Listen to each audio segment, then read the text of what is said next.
आदरणीय सभापति जी, इस सदन में, ये उच्च सदन है,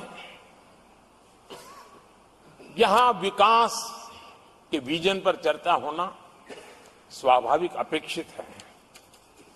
लेकिन भ्रष्टाचार के गंभीर आरोपों से घिरे लोग, ये कांग्रेस वाले भ्रष्टाचारी बचाओ आंदोलन चलाने लग गए हैं बेशर्मी के साथ।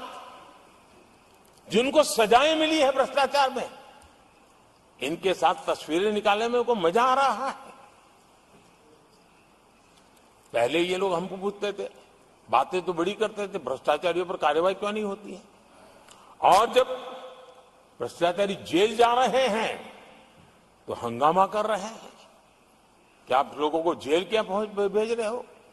आदरणीय सभापति जी, यहां चर्चा के दौरान केंद्र की जांच एजेंसियों पर आरोप लगाए गए हैं। जांच एजेंसियों का ये सरकार दुरुपयोग कर रही है, ऐसा कहा गया है। आदरणीय सभापति जी, अब आप मुझे बताइए, भ्रष्टाचार करे आप, शराब घोटाला करे आप, बच्चों के क्लास के बनाने में घोटाला करे आप, पानी तक में घोटाला करे आप, आपकी शिकायत करे कांग्रेस, आपको कोर्ट में घसीट करके ले जाए कांग्रेस, और अब कार्रवाई हो तो गाली दे मोदी को।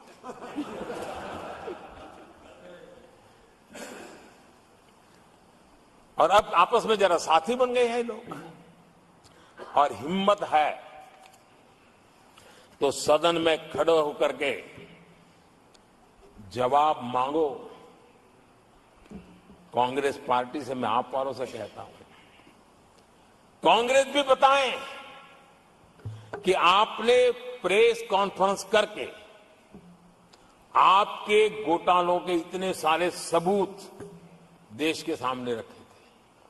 कांग्रेस ने प्रेस कॉन्फ्रेंस की थी, इन्हीं लोगों के खिलाफ की थी। अब ये बताएं कि ये जो उन्होंने सबूत प्रेस कॉन्फ्रेंस करके सारी फाइलें बताई थी, क्या वो सबूत सच्चे थे या झूठे थे? दोनों एक दूसरे को खोल करके रख देंगे। आदरणीय सभापति जी, मुझे विश्वास है ऐसी चीजों का जवाब देने की उनके अंदर हिम्मत नहीं है। आदरणीय सभापति जी, ये ऐसे लोग हैं जिनका डबल स्टैंडर्ड है, दोहरा रवैया है। और मैं देश को बार बार ये बात याद दिलाना चाहता हूं, ये कैसा दोगलापन चल रहा है। ये लोग दिल्ली में एक मंच पर बैठ करके जांच एजेंसियों पर आरोप लगाते हैं, भ्रष्टाचारियों को बचाने के लिए रैलियां करते हैं, और केरला में उनके शहजादे, उन्हीं के केरल के एक मुख्यमंत्री जो उनके गठबंधन के साथी है, उनको जेल भेजने की अपील करते हैं और भारत सरकार को कहते हैं कि इस मुख्यमंत्री को जेल भेज दो। दिल्ली में ईडी सीबीआई की कार्रवाई उस पर हाय तौबा करते हैं और वही लोग उसी एजेंसी से केरल के मुख्यमंत्री को जेल भेजने की बात करते हैं, शहजादे। तब लोगों के मन में सवाल उठता है कि इसमें भी दोगलापन। आदरणीय सभापति जी, छत्तीसगढ़ में कांग्रेस सरकार के मुख्यमंत्री के साथ शराब घोटाला जुड़ा। यही आप पार्टी वाले चीख चीख करके कहते थे कि ईडी सीबीआई को लगा दो और इस मुख्यमंत्री को जेल में डाल दो, खुलेआम कहते थे। और ईडी ये काम करे इसके लिए गुजारिश करते थे। उनको तब ईडी बहुत प्यारा लगता है।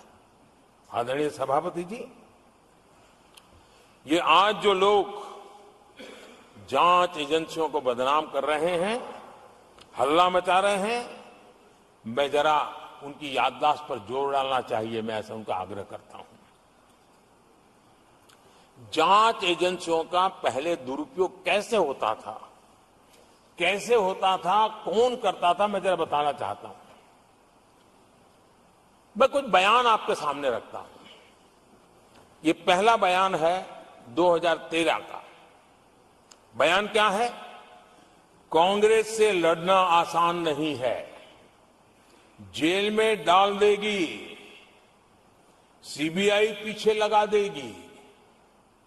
कांग्रेस सीबीआई व इनकम टैक्स का भय दिखा करके समर्थन लेती है। ये स्टेटमेंट किसका है? ये बयान है स्वर्गीय मुलायम सिंह जी का। कांग्रेस एजेंसियों का कैसा दुरुपयोग करता है, ये मुलायम सिंह जी ने कहा था। और यहां इस सदन के माननीय सदस्य रामगोपाल जी को मैं जरा पूछना चाहता हूं कि रामगोपाल जी, क्या नेताजी कभी झूठ बोलते थे क्या? नेताजी तो सच बोलते थे।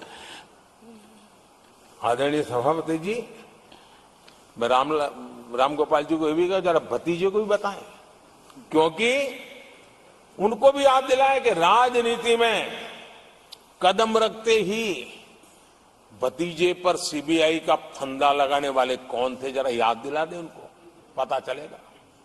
आदरणीय सभापति जी, मैं एक और बयान पढ़ता हूं। ये भी साल 2013 का है। The Congress had used the CBI to strike political bargains with many parties. राजनीतिक फायदा उठाने के लिए सीबीआई का इस्तेमाल किया, कई जगह किया। कॉमरेड श्रीमान प्रकाश करात जी ने ये कहा हुआ है, 2013 में कहा। एजेंसियों का कौन दुरुपयोग करता था? एक और महत्वपूर्ण स्टेटमेंट में पढ़ता हूं और मैं याद दिलाना चाहता हूं। स्टेटमेंट क्या है कि सीबीआई पिंजरे में बंद तोता है जो मालिक की आवाज में बोलता है। ये किसी राजनीतिक व्यक्ति का बयान नहीं है, ये हमारे देश की सुप्रीम कोर्ट ने यूपीए सरकार के समय कहा हुआ बयान है। एजेंसियों का दुरुपयोग कौन करता था, इसके जीते जागते सबूत आज मौजूद है। आदरणीय सभापति जी, भ्रष्टाचार के विरुद्ध लड़ाई ये मेरे लिए चुनाव हार जीत का तराजू नहीं है। मैं चुनाव हार जीत के लिए, भ्रष्टाचार के लिए लड़ाई नहीं लड़ रहा हूं। ये मेरा मिशन है, ये मेरा कन्विक्शन है। और मैं मानता हूं कि भ्रष्टाचार एक ऐसी दिमक है जिसने देश को खोखला कर दिया है।